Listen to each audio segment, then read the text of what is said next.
Today on the Trent Out Loud Podcast. I don't understand why people give so much backlash during Pride Month. Like, I don't get it. We have Women's Month. We have Black History Month. Like, why can't there be a gay month? Like, it's just, I don't understand it. What up? It's your boy Trent Out Loud, and I'm back with another episode. All right, it's Monday morning. I'm doing all right. I had a great weekend. I was out Saturday night.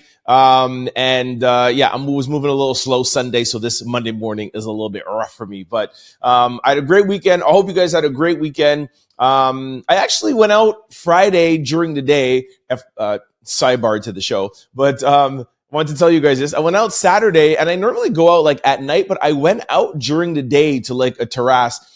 I invite anybody that is normally used to going out like clubbing or even like supper clubs at night to go out during the day and then turn it into a night thing. Yo, I had the best Saturday ever, man. It was super, super fun. So, and then Sunday, hung out with Pops. I forgot to say this on Friday's show. Happy Father's Day to all the fathers out there, uncles, godfathers like me. But no, shout out to all the fathers. Sorry, I missed that. Happy Father's Day, Pops. Yeah, I had brunch with my Pops. Then I came home, slept from not sleeping Saturday night. And I'm back here, back at work, ready to get this week popping with y'all. So let's get on with the show.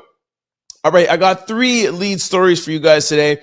Diddy returns the key to the city. The mayor from New York asked him for the key back. He returned. We'll talk about that. Donald Trump in the hood. My gosh, black people and brown people are supporting Donald Trump. It's crazy. And then there's something about U-turns being an alleged sign for the LGBTQ community in LA. We're going to talk about that. Then we're going to jump into quick news. We're going to talk about the WNBA losing $50 million this season. Scarlett apologizing for a twerking video. And if you're in the U.S. from a male 18 to 26 years old, you'll be automatically drafted into the military. We'll talk about that. Then we're going to jump into speed news, question of the day, and then, of course, we're going to close out with sports news. Y'all know what time it is. Turn your TVs, your radio, or your devices up. I'm about to start this show. Let's go. Diddy reportedly returns his key to NYC, New York City, after Mayor Adams asked for it back. He said, "I was deeply disturbed by the recent video footage." So it looks like Diddy has returned his key to New York City after the mayor said to give it back. According to TMZ TV, Mayor Adams sent a letter to Diddy asking for the key back, saying he was deeply disturbed by the video of Diddy assaulting Cassie. The mayor's office reportedly sent the letter to Diddy June the 4th, and the key was back in their possession by June the 10th. So it only took 6 days for Diddy to send it back. The city apparently keeps receipts of everyone that has received the key to the city, and while Diddy's name is still in the log, there is a disclaimer next to his name. The key to the city was rescinded by Mayor Eric Adams on June the 4th. Via a letter. Okay, we talked about that, whatever, blah, blah. Wow. So, Diddy's straight losing out here. Just keep on losing. I'll read you guys a little bit of the letter. It said, "Dear Mr. Combs, like many people, I am deeply disturbed by the recent video footage." Oh, sorry. It's not addressed to Mr. Combs. It's at the top. It says Sean Diddy Combs, and then it says "Dear something," and it's blacked out. So I don't know if this is maybe to his manager or maybe a lawyer or something. I don't know. Anyways, the letter goes on to say, "I strongly condemn these actions and stand in solidarity with all survivors of domestic and gender-based violence. Our city has worked tirelessly to make sure survivors are heard and seen by our administration. The key to the city of New York was presented to individuals who service to the public and the good rise to the highest level of achievements and who act as a role model for fellow future New Yorkers. After internal deliberation, the Key to the City of New York committee recommended nullifying and rescinding Mr. Combs' key.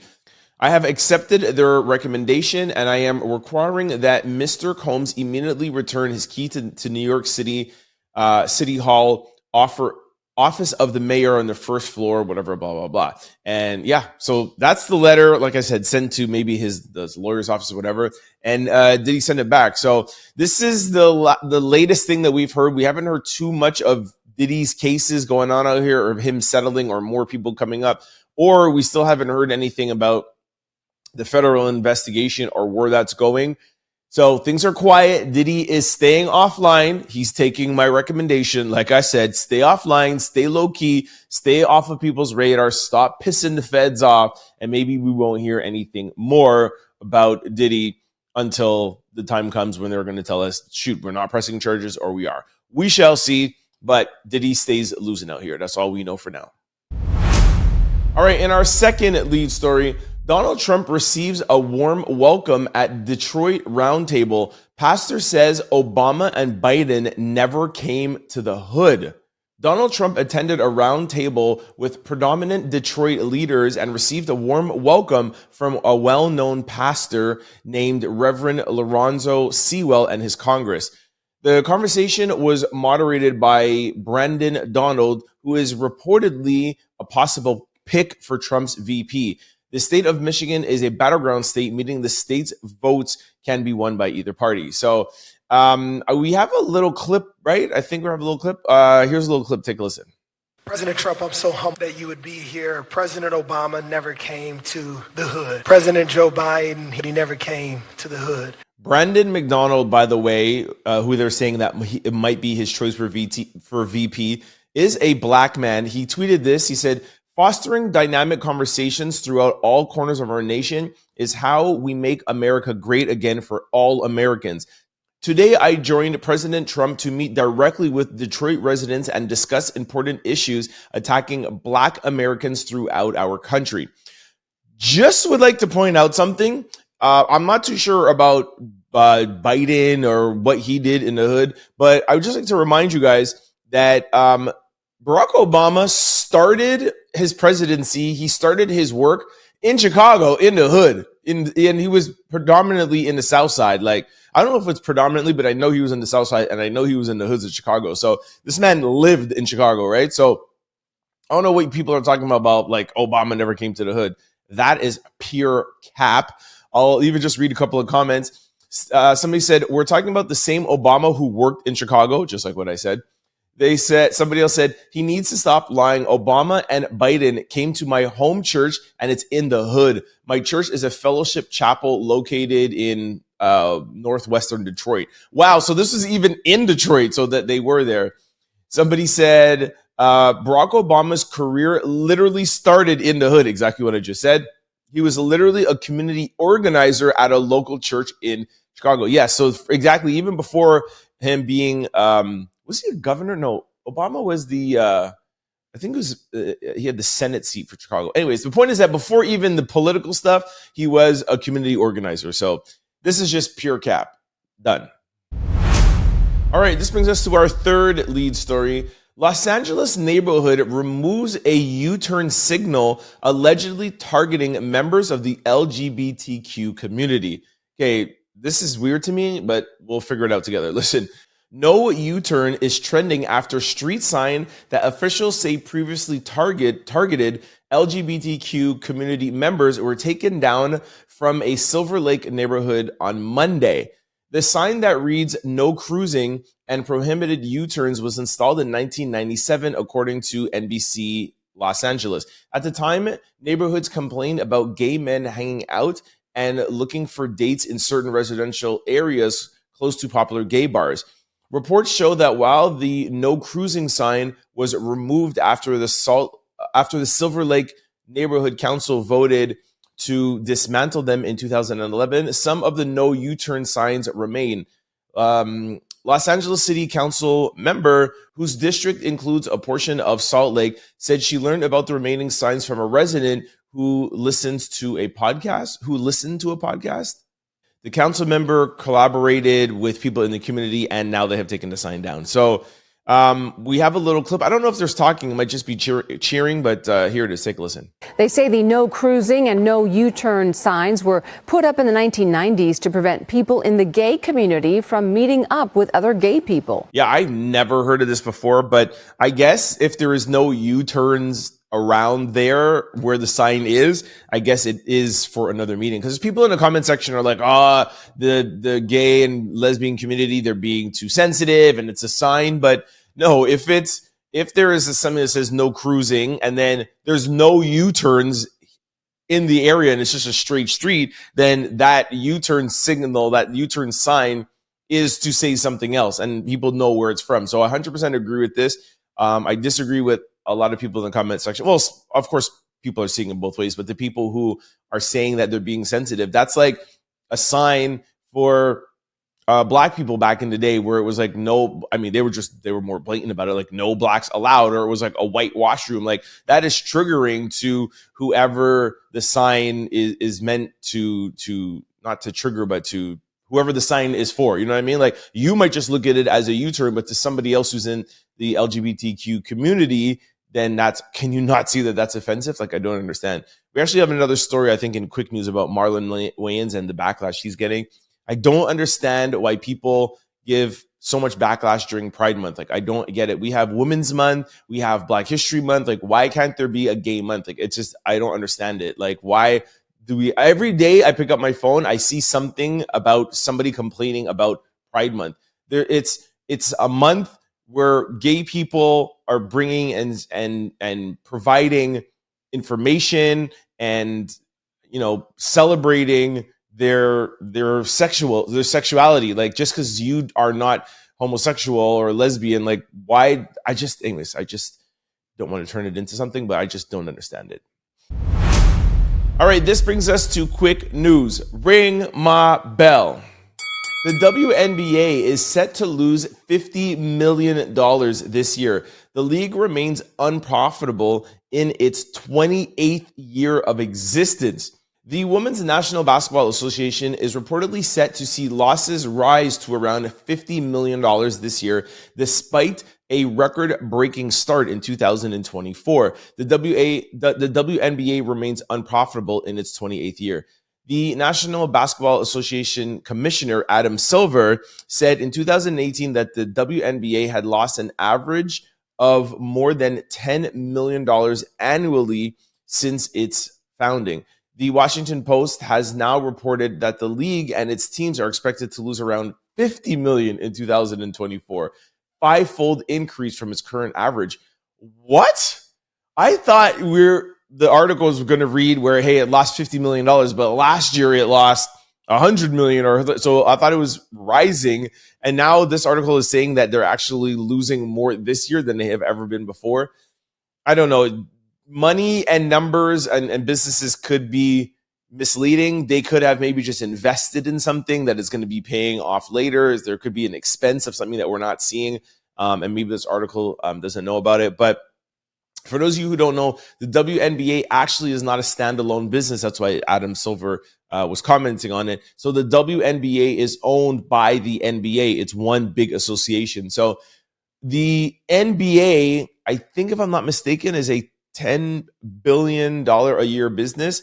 So the WNBA losing $50 million is literally like a tax write-off for them. Like it means nothing. You know what I mean? It's not like somebody owns the league, like a personal person, and losing that. It's owned by the WNBA. So it's owned by the NBA. So the WNBA is basically just a write-off. I'm sure they hope one day that it will turn a profit, and I'm sure it will now that things are picking back up, and we're going to start seeing them have probably better television rights and all of that stuff. But anyways, shout out to the WNBA, man. You know, I'm always talking about the WNBA.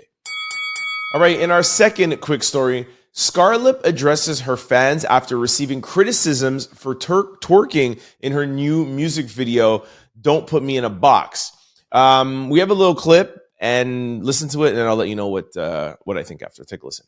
I know a few days ago, y'all saw me shaking my booty on the internet. I want to say I apologize to all y'all and anybody I offended. I know everybody's like, no, we don't want you doing that, da-da-da. Okay, first of all, I really, really love Scarlett. She's such, like, I don't know, she just seems like comes across as such a good person to me. For those of you who don't know her, she does more street hood music. I don't know if you could really tell by her speaking voice, but she has a deep kind of raspy voice. So it's more like street stuff. So people were getting on her about like, oh, don't turn into a Sexy Red or, Nicki Minaj, where you're wearing short shorts, twerking and, using sex to sell your image. That's not who you are. So couple of things. Well, by the way, for those of you who are not seeing this on YouTube, if you want to see the video, I have the video. I was playing it beside me while I was playing the clip, and you could see her. And she's in like kind of like little shorts, like half her butt is hanging out. It's nothing that Ice Spice or Sukiana or any of these girls would wear. So it wasn't crazy, but crazy for her. So here's the thing, right? I understand people liking an artist for a certain reason, and then when you see them kind of change direction, you get upset, right? Because like, hey, I fell in love with you for this, and you stood for this, and you represented this, and now you're like the people who I don't like. And they have a right to their opinion too. But all I would say is that at the end of the day, Scarlett is female, right? And if she feels like, man, I want to have a video where I'm just a little bit more sexy, or I'm wearing short shorts. Like if she wants to explore her sexuality, I don't think you should automatically think that, oh my gosh, this is her just trying to sell more records. You know what I mean? Like she's still a person too. You know what I mean? So yes, if she came out completely vastly different and she had a whole Sexy Red persona, I'd be like, okay, well, who were you? You know what I mean? Were you this person before, or have you always been this person but tried to do something different and be this girl from the hood that, like that was wearing boy clothes all the time? But if she just does it every now and again, that just could be her being, a young woman exploring her sexuality. You know what I mean? Like, I just don't think you should right away put her in the box and think that, oh, she's just doing this to try to get clout and trying to get video spins. Just give her some time. She's a new artist, a young artist. Let her just, do her thing. Give her some grace, man. I like Scarlett, man. So shout out to Scarlett. All right, this brings us to our third quick story. House passes defense bill automatically registering every male from the age between 18 and 26 for the U.S. draft. By the way, this is just in America. For those of you who are watching me in Canada or anywhere else in the world, this is just for the United States. It looks like the House of Representatives passed a measure on Friday automatically registering men between 18 and 16 for select service. It's important to note that the mandatory enlistment hasn't been invoked in over half a century. It will require all male U.S. citizens to register for select services, also known as the military draft, when they turn 18. Failure to register is classified as a felony. However, federal databases may make it easier for the government to automatically register those who are eligible. According to reports by Fox News, the NDAA passed the House in a 2017 to 199 vote. So it was only a difference between 17 people. But it's unlikely to be taken up by the Senate. Oh, okay. My gosh, you have to... These headlines sometimes, man. This has been all over the internet, all viral everywhere. It's just passed the House. It still has to pass the Senate, and they're thinking it won't even pass the Senate. And then at that, President Biden would have to sign it into law. Anyways, okay, so this is not law yet. And also another important thing is that and I read this already, but just want to highlight it. It's important to note that the mandatory enlistment hasn't been invoked in over half a century. It would require all males. Like, why now, after like 50 or 60 years, would they be trying to do this? I think back in the day, I think they did that. I think they forced people to do that, like World War I, World War II, and all that stuff. But I don't see them being able to do this now. But we'll stick up to date. We'll stay up to date on the story and let you know if it passes the Senate or whatever. All right, this brings us to speed news. Ring my bell. Gervonta Tank Davis keeps his WBA lightweight title after win against Frank Martin. Congratulations to Gervonta Davis for his win against Frank Martin. Davis retains his WBA lightweight title after an eighth I can't talk today, man. 8th round knockout against Martin. The undefeated champ is 30-0 with 28 knockouts. I never even, maybe I knew this, but I didn't remember that Tank was undefeated. Damn, 30-0 with 28 knockouts. That's amazing. That's Floyd Mayweather numbers, but Floyd doesn't have that many knockouts, so he wasn't like a power puncher. But I actually missed this fight. My godson actually texted me. He's like, yo, did you see the fight? But like I told you guys, I was out like all night Saturday. Only got home at like 3 o'clock in the morning. Anyways, yeah, so I didn't see the fight. I did see some clips online. But yeah, it looks like it was a good fight. You guys let me know if any of you saw the fight. Let me know in the comment section below. Send me an email. Let me know what you thought about the fight. Or send me a DM at any of my social handles at Trent Out Loud. All right, in our second quick story, Antonio Brown shares his 2 cents following Jay-Z's surprise performance at Tom Brady's Hall of Fame induction for the New England Patriots. I really can't talk today. Sorry, y'all. So this is what AB tweeted out. Jay-Z didn't perform at any Hip Hop 50 concerts last year where the fans would have known every single word to his song, but he makes time to get ignored by rich people for Tom Brady. So there was a lot of people online actually talking about, Jay-Z performing at Tom Brady's show. Sorry, not show, but his Hall of Fame induction for the Patriots. But listen, I understand where Antonio Brown is coming from, but I also understand where Jay-Z's coming from, right? Like, yes, the crowd looked like they weren't really into it. They didn't know the song that he was singing. Well, they knew, but it wasn't like, yes, a concert like with us. You know what I mean?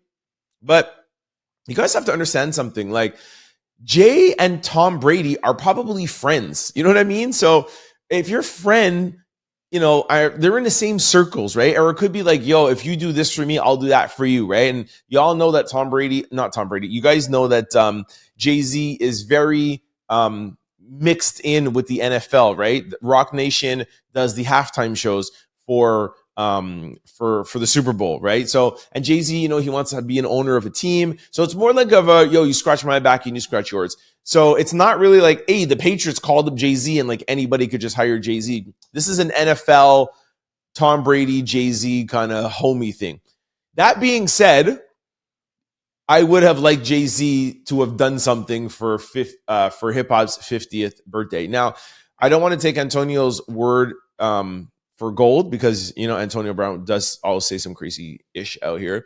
But I don't remember seeing him doing anything for the 50th anniversary of hip hop. So for now, with the information I have, I'm going to say I kind of agree with him. If you could do things for your NFL friends, you should also be remembered to do things for the hip hop community that made you into the billionaire that you are. Well, not made you into the billionaire, but helped you become the billionaire that you are. But Jay-Z does do a lot of stuff for the hood, does a lot of stuff for hip hop or whatever. So, but the 50th, I agree with. That's all I'm trying to say. Not taking away that he doesn't do anything. I just would have liked to have seen him on stage a little bit more often. That's it.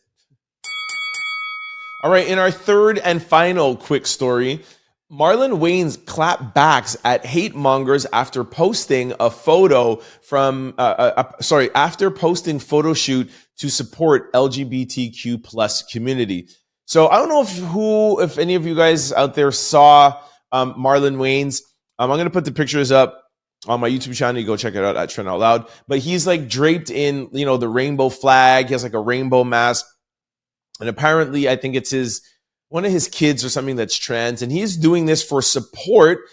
He himself is saying, I am not gay, but I'm doing this to support the members in my family who are gay. And they're, like I told you earlier, people were like totally tearing him up. Anybody that's doing anything that especially if you're straight and you're trying to support any sort of Pride Month activity, like people are tearing people down. So anyways, Marlon shared some words for folks spewing hate in his comment after he posted the rainbow-themed photo shoot in support of the LGBTQ plus community. So Marlon said, yeah, and just for the hate mongers out there, I'm posting another one. As a father of a child in the LGBTQ plus community, I show my support. 0 F's given what people think. If I lost you, good. Your hateful ass never loved me in the first place. How can you love anyone when you're too busy judging? Some of y'all are funny. What? Some of y'all funny. I'm a troll. I'm a post all day. Happy Pride to all of my friends, families, fans, and loved ones. I am happy you're happy, period. That's really all it's about, man. You know what I mean? Here, this was his first post. He wrote, Happy Pride to all my LGBTQ plus people. Did a photo shoot with a great photographer, Parrish Lewis, dope pics, and then et cetera, et cetera. He said, P.S. I'm straight. Well, according to my child, CIS, I think cisgender, I love and support my people. Yeah, like if you have a child who's gay or lesbian or trans or whatever, like I think this is really cool of Marlon knowing that he's going to get backlash. But how does his child feel knowing that my black father, especially in the black community, my black father is going out, doing a photo shoot, spending money and posting on his Instagram just to support me? Yo, that's a win, man. I take my hat off to Marlon. Salute, salute, salute. That's amazing. Yeah, there's nothing more to say, man. And I agree with him when he's saying that, like, yo, if I lost followers for this, you never really loved me anyways. You know what I mean? Like, I love when celebrities put their love for themselves, and i.e. their family, ahead of how many followers I have on Instagram. You know what I mean? It's like, don't come and watch my movies if you're not really going to love me or support my child, right? That's more important than the money. So yeah, shout out to Marlon. All right, this brings us to question of the day. All right, I think I got a good one. Somebody wrote, I'm single as a, and then blank, and you got to fill in the blank, okay? So I'm single as a, all right, the real Kesha 13 wrote, I'm single as a new release. Okay, that's funny. Somebody said, I'm single as a sprayed ankle, running into the comment section. I'm single. The fact that I see singled as married men multiple times is scary. Huh? What did she say? The fact that I see singled as a married man multiple times is scary. Okay, I don't even get that. Okay, this is not starting out so good. Sorry, y'all. Somebody said, I'm single as a man with a baby on the way. What? Okay. Somebody said, a married man on Facebook Messenger. It's kind of funny. Somebody said, as a Jamaican man who married for papers. Okay. Somebody said, hey, this is a good one. See, I'm single as a dollar bill. That's a good one. Jeez. Somebody said, I'm single as a side chick on a holiday. Oh, that's the winner right there. I'm single as a side chick on a holiday. That's hilarious. Somebody said, I'm single as a new drafted athlete. That's a good one. As a man that goes ghost after 9 p.m. That's hilarious. Another person wrote a dollar bill. Everybody saying a married man is hell. That's hello. Oh, I get the married man joke. I'm single as a married man because married men are cheating and act like they're single. Got you. Sorry. Somebody else said a married man with a baby on the way. Yo, who cheats with a married, if you're married and have a baby on the way? Ow, that's horrible. Somebody said I'm a single as a Nigerian man on his wedding day. Okay, at least they're getting better.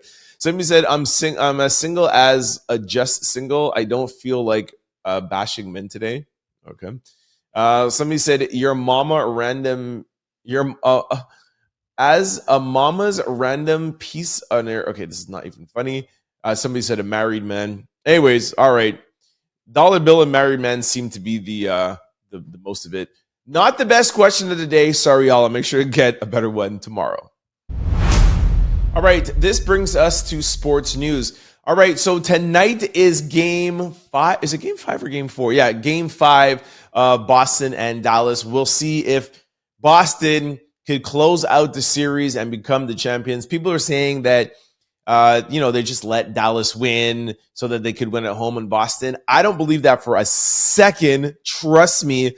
One thing I know is basketball players, and I know how they think, and it's all about bragging rights.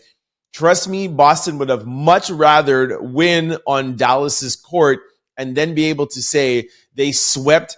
Who did they play in the? They swept. Oh my gosh, who did they sweep in the conference finals? Why is it not coming to me? The Pacers. Is it the Pacers? Who did they sweep? Anyways, regardless, they swept the Eastern Conference Finals and the Finals. And no team ever has been able to do that. And you sweep somebody in the Finals. Trust me, they would have much rather a sweep than to just win on their home court. They don't give a crap about that. But anyways, we'll see what happens tonight. I actually think that Boston is going to actually lose this game. I think Dallas feels like in their head because they beat them so badly that they have a little bit of a chance. And I don't think they're actually going to come back and win the series, but I think they'll probably win game 5 and then maybe lose in game 6. That's my prediction. I hope we get a game 7 though. That would be super dope. And obviously, you guys know I'm going for Dallas. I hope they win. But anyways, more importantly, I do have a small piece of sports news. Like I said, there's no other basketball going on. But Angel Reese hit with flagrant 1 foul for striking Caitlin Clark in the head while she drove to the basket. I have a little clip of the hit flagrant foul. Take a look at it. The foul, I believe, to Angel Reese. Yep, across the head. I think it'll be upgraded. People were tearing up Angel Reese like, oh my gosh, what is she doing ever? Listen, if you don't like Angel Reese, just say it. You could clearly tell that she's going for the ball. Even Caitlin Clark was like, you could tell she's going for the ball. She swipes for the ball, and it's not her hand that hits Caitlin in the head. It's her forearm because she's swiping over her. That was not her hitting Caitlin Clark at all. And I don't remember what she said in the press conference, but she said something of like, I can't control the referee's whistles or whatever. And people are like, I don't like her attitude. And that's fine. You don't have to like her, but I love her, just for anybody who cares. As you all know, I always talk about Angel Reese, how much I like her. But I like players like that. I like players that have a little bit of an attitude. But just because you don't like her or you don't like how she talks and you don't like her arrogance or whatever, don't try to make up stuff and be like, yo, she's trying to hit people and she's trying to, attack Caitlin Clark, because she was clearly just going for the ball. So stop the nonsense. All right, that's it for me. That's a wrap. I hope you enjoyed this Monday show. I will see y'all tomorrow, Tuesday. Before I leave, I just want to remind you guys, for those of you who are watching this show on YouTube or listening to it on podcast platforms, please also remember you could check us out on CFQR600.com or 600 AM in the Montreal area from Monday to Friday from 11 to 12. We play the Trent Out Loud Podcast, but we also mix it in with 90s and 2000s hip hop and R&B. It's a great way to listen to the show, and it gives you a great break between your day. Vice versa, if you're used to listening to this podcast on CFQR600.com or 600 AM in the Montreal area, and you can't always catch it from 11 to 12, just know you can always catch the show on YouTube or podcast platforms. Just go to your desired site, type in Trent Out Loud. The show will pop up. Don't forget to hit the follow or subscribe button so that you can be notified whenever we upload new shows. Also, for people who are listening on podcasts, if you want to listen to this on Spotify, there is video available now on Spotify, so you could see and listen all at the same time, all on one platform. I think it works a little bit better than YouTube, because when you're on Spotify, you can actually close the app and do other stuff in your phone. When you're on YouTube, if you're not subscribed, you're not paying for YouTube, it's hard to watch it because you got to keep it open. You can't do anything else. So video is now on Spotify. So check us out on Spotify, YouTube, everywhere. Thank you for the support. I will see y'all on Tuesday. I'll see y'all tomorrow, Tuesday. Peace.